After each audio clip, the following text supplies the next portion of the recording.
नमस्कार साथियों, आप लोग कैसे? उम्मीद करता हूं कि आप लोग अपनी पढ़ाई को कंटिन्यू कर रहे होंगे। आज हम भारत भूगोल से संबंधित कुछ महत्वपूर्ण तथ्यों का अध्ययन करेंगे। हम आपको बता दें कि हमने अभी तक भारत भूगोल से अध्ययन किया और यहाँ पर भारत भूगोल पूरी तरीके से खत्म हो गया। आज हम एशिया महाद्वीप के बारे में जानेंगे और समझेंगे। तो ठीक है, चलिए शुरू करते। तो देख लेते हैं यहाँ पर क्या पॉइंट दिए गए एशिया महाद्वीप से, समझते हैं। यहाँ पर हम यहाँ पर विश्व भूगोल से संबंधित सभी तथ्यों का अध्ययन करेंगे। हम पहले एशिया महाद्वीप का अध्ययन करेंगे, अफ्रीका महाद्वीप का अध्ययन करेंगे, उत्तरी अमेरिका का अध्ययन करेंगे, दक्षिणी अमेरिका करेंगे, यूरोप महाद्वीप का और आपके ऑस्ट्रेलिया महाद्वीप का अध्ययन करेंगे। तो सबसे पहले हम यहाँ पर एशिया महाद्वीप का अध्ययन कर रहे हैं, तो उससे संबंधित जो भी महत्वपूर्ण तथ्य कॉम्पिटिटिव एग्जाम की दृष्टि से हैं, चलिए तुम देख लेते हैं। तो यहाँ पर पहला पॉइंट दिया गया है, तो समझ लेते हैं कि एशिया का भूगोल संबंधित हम अध्ययन कर रहे हैं। तो एशिया महाद्वीप को सभ्यताओं का पालना कहा जाता है। ठीक है, तो यह पॉइंट आपको याद रखना है कि एशिया महाद्वीप को सभ्यताओं का पालना कहा जाता है, क्योंकि यहाँ पर सिंधु सभ्यता, दजला फरात नदी सभ्यता, मिस्र की सभ्यता, मेसोपोटामिया की सभ्यता का विकास हुआ है, इसलिए एशिया महाद्वीप को सभ्यताओं का पालना कहा जाता है। ठीक है, ये पॉइंट क्लियर। अगला पॉइंट यहाँ पर देख लेते हैं कि क्षेत्रफल की दृष्टि से यहाँ पर 3 बड़े देश इसी महाद्वीप में हैं। यानी इसका मतलब है कि रूस, चीन और भारत जो क्षेत्रफल की दृष्टि से सबसे बड़े देश हैं, वो भी इसी महाद्वीप में आते हैं। ठीक है, ये पॉइंट क्लियर। अब हम देख लेते हैं कि विषुवत रेखा केवल 3 महाद्वीप से ही गुजरती है, तो वो कौन कौन से महाद्वीप है उनके बारे में समझ लेते हैं। तो यहाँ पर एशिया महाद्वीप है, अफ्रीका महाद्वीप है और दक्षिणी अमेरिका है। ठीक है, तो ये भी पॉइंट आपको याद रखना है कि यहाँ पर कौन कौन से दिए गए, एशिया महाद्वीप, अफ्रीका महाद्वीप और दक्षिणी अमेरिका दी गई। तो ये आपको याद रखना है कि जो विषुवत रेखा है वो 3 महाद्वीपों से होकर गुजरती है, एशिया महाद्वीप, अफ्रीका महाद्वीप और दक्षिणी महाद्वीप। ठीक है, तो अगला पॉइंट हम देख लेते हैं। अगला पॉइंट यहाँ पर दिया गया है कि विषुवत रेखा एशिया की केवल 2 ही देशों से होकर गुजरती है। तो ये भी आपको याद रखना है कि एशिया महाद्वीप में 49 देश होने के बावजूद भी केवल 2 ही देशों से विषुवत रेखा गुजरती है। तो यहाँ पर दिए गए मालदीव और आपका इंडोनेशिया। ठीक है, तो ये पॉइंट आपको याद रखना है कि कौन कौन से देश थे जो एक विषुवत रेखा उन देशों से गुजरती है, तो आपकी मालदीव और इंडोनेशिया। ठीक है, अगला पॉइंट हम देख लेते हैं कि एशिया महाद्वीप को वो राजधानी जो विषुवत रेखा के सबसे करीब है, तो ये भी आपको याद रखना है, सिंगापुर। यहाँ पर ये पॉइंट आपको समझने की बात है कि जो विषुवत रेखा पर 2 देश हैं वो आपके मालदीव और इंडोनेशिया हैं, लेकिन जबकि राजधानी की बात करें, यानी सबसे पास राजधानी की बात करें, तो आपकी सिंगापुर है। तो ये पॉइंट को हम समझा दें, जैसे कि आप यहाँ पर मालदीव है और ये आपके इंडोनेशिया है, लेकिन इनकी जो राजधानियां हैं वो विषुवत रेखा से कई किलोमीटर दूरी पर है, जबकि आपके सिंगापुर की जो राजधानी है वो उसके पास ही, यानी विषुवत रेखा के पास ही। तो ये पॉइंट आपको क्लियर हो गया है कि विषुवत रेखा पर राजधानी पूछा जाए तो सिंगापुर की राजधानी सिंगापुर है, जबकि देश पूछे जाए तो आपके मालदीव और इंडोनेशिया। ठीक है, दोनों पॉइंट क्लियर। अगला पॉइंट हम देख लेते हैं यहाँ पर कि इंडोनेशिया 17,000 छोटे छोटे द्वीपों से मिलकर बना है। एक देश जो कि एशिया के दक्षिण पूर्वी भाग में स्थित है, इंडोनेशिया के प्रमुख 5 बड़े द्वीप के बारे में जानते हैं। यानी एशिया जो आपका इंडोनेशिया है वो 17,000 द्वीपों से मिलकर बना है, लेकिन जो उसके प्रमुख 5 द्वीप हैं उनके बारे में हम जान लेते हैं कि कौन कौन से प्रमुख द्वीप हैं उनके बारे में समझते हैं। तो यहाँ पर पहला है सुमात्रा, दूसरा है जावा, यानी जावा इंडोनेशिया की राजधानी जकार्ता इसी द्वीप पर स्थित है, यानी जावा द्वीप पर ही आपकी इंडोनेशिया की राजधानी जकार्ता स्थित है। ठीक है, दूसरा यहाँ पर द्वीप है, यानी तीसरा बोर्निया। ठीक है, यहाँ यह सबसे बड़ा द्वीप है और अन्य देशों का भी कब्जा है, यानी जो देश है इस द्वीप पर अन्य देशों का भी कब्जा है। और चौथा है आपका सुलावेसी और 5वां आपका न्यूगिनी। तो आपको याद रखना है कि किस प्रकार से यहाँ पर पहला आपका सुमात्रा आएगा, फिर जावा आएगा, फिर आपका बोर्निया जो यानी इंडोनेशिया महाद्वीप का सबसे बड़ा द्वीप है, और फिर आपका सुलावेसी आएगा, फिर आपका यहाँ पर न्यूगिनी आएगा। ठीक है, तो ये आपको याद रखना है कि इस प्रकार से, यानी पश्चिम से पूर्व दिशा की तरफ बढ़ते हुए ये द्वीपों की श्रृंखला है। ठीक है, तो अब हम अगले पॉइंट के बारे में बात करें। क्षेत्रफल के आधार पर विश्व के 7 बड़े देश में 3 देश एशिया के हैं, तो वो कौन से 3 देश हैं उसके बारे में समझ लेते हैं। तो यहाँ पर विश्व के 7 बड़े देश हैं, 7 बड़े देशों में 3 ऐसे देश हैं जो एशिया महाद्वीप के हैं, तो वो आपके रूस है, चीन है, भारत है।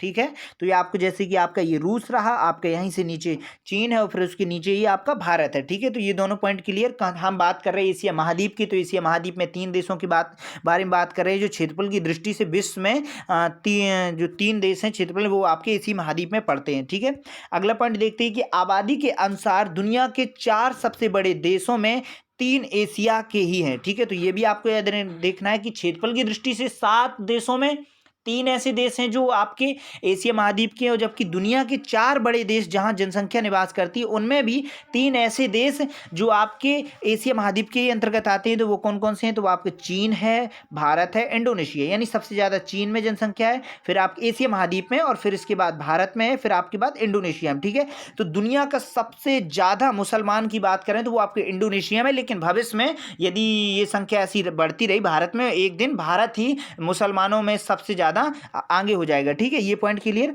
अब हम बारे में बात कर रहे हैं अगले पॉइंट के, एशिया के सबसे कौन से किस दिशा में मतलब देश स्थित है। तो देख लेते हैं कि जैसे कि बात करें पूर्वी देश, यानी एशिया का सबसे पूर्वी देश के बारे में बात करें तो इंडोनेशिया है, पश्चिमी देश के बारे में बात करें तो टर्की है, दक्षिणी देश के बारे में बात करें तो इंडोनेशिया है। यानी पूर्वी देश और दक्षिणी देश दोनों ही इंडोनेशिया है, जबकि आपके उत्तरी देश के बारे में बात करें तो रूस है। ठीक है, तो जैसे कि आपको ये आपका उत्तर है, तो उत्तर में आपका कौन सा? रूस हुआ, पश्चिम में आपका तुर्की हुआ। ठीक है, और इंडोनेशिया आपके दक्षिण में भी है और पूर्व में है। तो ये पॉइंट क्लियर कि आपके उत्तर में रूस है, पश्चिम में टर्की है, और आपके दक्षिण में जो है आपका इंडोनेशिया भी है, और पूर्व में भी आपका इंडोनेशिया। ठीक है, तो ये पॉइंट यानी जो सीमाएं निर्धारित हैं एशिया महाद्वीप के, उनके जो 4 बिंदु स्थित हैं, यानी कौन सा देश किस दिशा में स्थित है, तो आप समझ गए होंगे। ठीक है, अब हम अगले पॉइंट के बारे में बात करें कि साइप्रस एक द्वीप है एवं भूमध्य सागर में है। ठीक है, ये भी आपको याद रखना है कि साइप्रस एक द्वीप है और भूमध्य सागर में स्थित है। इसकी राजधानी निकोसिया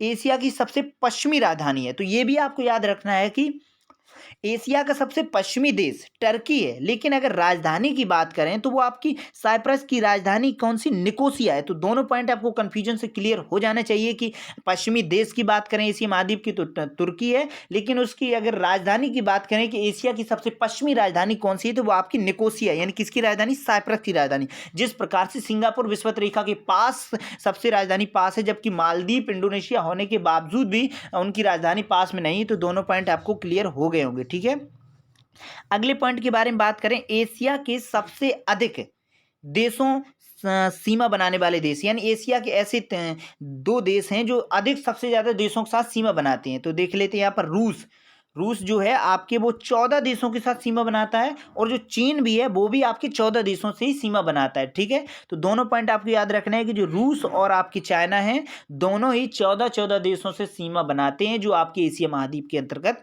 आते हैं। अगला पॉइंट हम देख लेते हैं कि काला सागर एक पतले से जल डमरू के से भूमध्य सागर को जोड़ता है, परंतु कैस्पियन सागर और अरल सागर पूर्णतः भूमध्य सागर में है। वास्तव में कैस्पियन सागर अरल सागर नहीं बल्कि झीलें हैं। तो ये आपको देखना है कि जैसे कैस्पियन सागर है, अरल सागर है, ये इनके पीछे सागर शब्द लगने से ये सागर नहीं है बल्कि ये आपकी झीलें हैं। ठीक है, ये पॉइंट क्लियर हो गए होंगे, क्योंकि वहाँ के जो स्थानीय लोग थे, स्थानीय लोगों को जल का विशाल भंडार देखकर उन्होंने उसे सागर का रूप दे दिया, लेकिन वास्तव में ये चारों तरफ से घिरे होने के कारण ये क्या है, यानी जमीन अवरुद्ध है, जिस कारण से इन्हें झीलें कहा जाता है। ठीक है, तो ये पॉइंट क्लियर। अगला पॉइंट हम देख लेते हैं कि कैस्पियन सागर दुनिया की सबसे बड़ी खारे पानी की झील है। ये पॉइंट क्लियर हो जाना चाहिए कि दुनिया की सबसे बड़ी खारे पानी की झील की बात कर रहे हैं, ना कि समुद्र की बात कर रहे हैं। झील है तो वो आपकी कैस्पियन सागर हुई। अरल सागर से केवल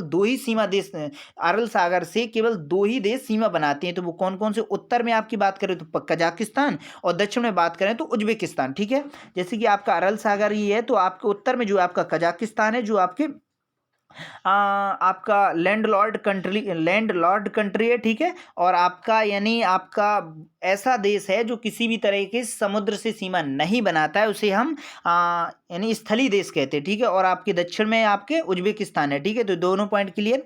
अगले पॉइंट के बारे में बात करें तो माउंट दमावंद एशिया का सबसे ऊंचा सक्रिय ज्वालामुखी है जो ईरान में स्थित है। तो ये भी आपको याद रखना है कि ये भी पॉइंट आपको याद रखना है कि जो आपका माउंट दमावंद एशिया का सबसे ऊंचा सक्रिय ज्वालामुखी जो कि ईरान में। ठीक है, ये पॉइंट क्लियर। अगले पॉइंट के बारे में बात करें तो एशिया की सबसे गहरी झील रूस की बैकाल झील है, यानी सबसे बड़ी झील के बारे में बात करें तो आपकी कैस्पियन सागर झील है, लेकिन जब से गहरे के बारे में बात करें तो आपकी रूस की बैकाल झील हुई। ठीक है, अगला पॉइंट देखते हैं कि एशिया का सबसे बड़ा अवरुद्ध देश अवरुद्ध का मतलब होता है जो सभी स्थलों से चारों तरफ से घिरा हो, यानी उसकी किसी भी देश, उस देश की सीमा किसी जल से ना बनाती हो, ठीक है। तो वो आपका कजाकिस्तान है। और फिर इसके बाद आपका मंगोलिया है जो चीन के अधिकार में है, ठीक है। दोनों पॉइंट क्लियर कि कजाकिस्तान ही क्षेत्रफल की दृष्टि से एशिया का सबसे बड़ा देश है जो आपके अवरुद्ध देश है, यानी स्थल अवरुद्ध देश है, ठीक है। ये पॉइंट क्लियर। अब हम बात करते हैं अगले पॉइंट के बारे में।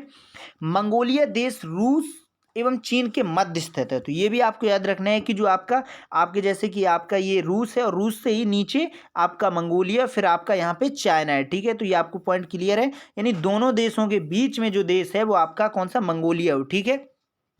ये पॉइंट क्लियर। दूसरे पॉइंट के बारे में हम बात करें तो दूसरा पॉइंट है कि आमूर नदी रूस एवं चीन की मध्य सीमा बनाती है। तो ये भी आपको याद रखना है कि जो आमूर नदी है, अक्सर कॉम्पिटिटिव एग्जाम में यह प्रश्न पूछा गया है कि रूस और चीन की सीमा को बनाने वाली कौन सी नदी है जो दोनों को अलग करती है। तो आपको याद रखना है कि आमूर नदी है, जो आमूर नदी उत्तर दिशा में बहती है और पूर्व के यानी पूर्व के ओखोत्स्क सागर में गिर जाती है, ठीक है। तो ये भी आपको याद रखना है कि जो आमूर नदी है वो आपके चीन और रूस की सीमा के बीच बनाती है रेखा, ठीक है। और जो उत्तर में बहती हुई आपके पूर्व में, उत्तर से पूर्व की तरफ बहती हुई ओखोत्स्क में सागर में गिर जाती है, ठीक है। अगला पॉइंट हम देख लेते हैं कि जापान कई द्वीपों से मिलकर बना है। जापान के प्रमुख 4 द्वीपों का विवरण निम्नवत है, यानी दीपक जो द्वीप है ना वो जापान की, वो कई द्वीपों से मिलकर बना है, लेकिन जो प्रमुख 4 द्वीप हैं उनके बारे में बात कर लेते हो। जैसे कि पहला यहाँ पर द्वीप है होकाडो, यानी सबसे उत्तरी द्वीप है, तो ये भी आपको याद रखना है, होकाडो सबसे उत्तरी द्वीप है।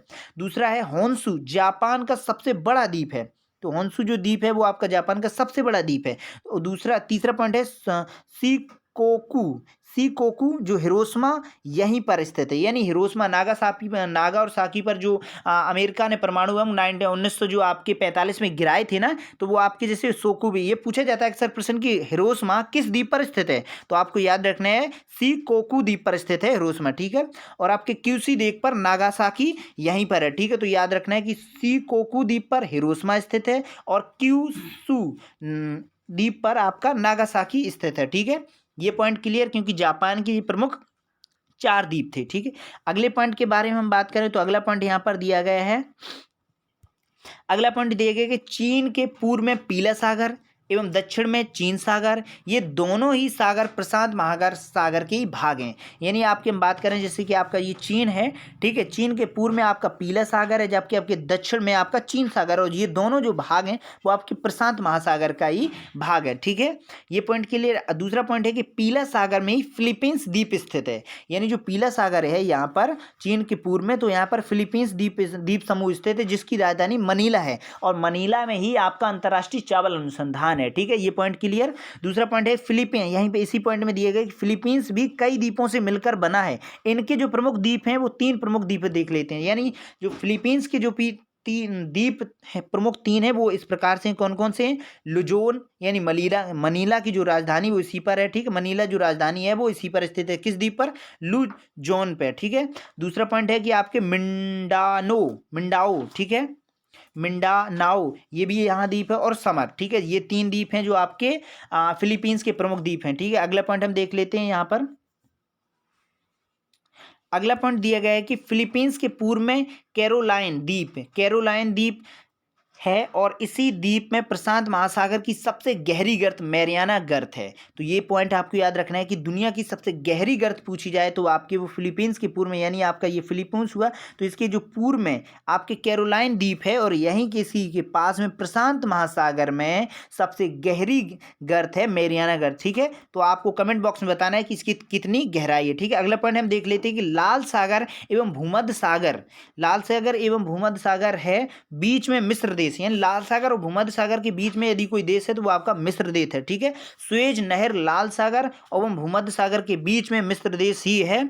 मिस्र देश में 1809 में बनाई गई थी, और वर्ष 1956 में इसका राष्ट्रीयकरण कर दिए गए थे। इस नहर की कुल लंबाई 162 किलोमीटर है, ठीक है। तो ये पॉइंट आपको याद होना चाहिए कि जो आपके भूमध्य सागर है और आपका लाल सागर है, इनको जो जोड़ने वाली नहर है वो आपकी कौन सी नहर है, सुएज नहर है, ठीक है। ये पॉइंट आपको याद रखना है। और सुएज नहर का निर्माण कब कराया गया था, 1809 में कराया गया था, लेकिन इसका जो राष्ट्रीयकरण था, यानी अंतर्राष्ट्रीय रूप से, यानी सभी जहाजों जलयानों का आयात निर्यात किया जाए, यानी यहाँ से निकलने का जो अंतर्राष्ट्रीय रास्ता था वो आपको 1956 में किया गया है, ठीक है। और इसकी जो लंबाई वो 162 किलोमीटर इन 162 किलोमीटर, ठीक है। और अगला पॉइंट देख लेते हैं कि अरब प्रायद्वीप दुनिया का सबसे बड़ा प्रायद्वीप है। तो ये भी आपको याद रखना है कि अरब प्रायद्वीप दुनिया का सबसे बड़ा प्रायद्वीप है। हम बात करते हैं इसी पॉइंट से कि दक्षिण अदन की खाड़ी है अरब द्वीप में, और पूर्व में अरब सागर है, ओमान की खाड़ी है, और लाल पश्चिम में आपका लाल सागर है, ठीक है। तो ये भी पॉइंट आपको याद रखना है कि अरब सागर दुनिया का सबसे बड़ा प्रायद्वीप है। दक्षिण में आपकी अदन खाड़ी है, पूर्व में अरब सागर और ओमान की खाड़ी है, और पश्चिम में आपका लाल सागर, ठीक है। ये पॉइंट क्लियर।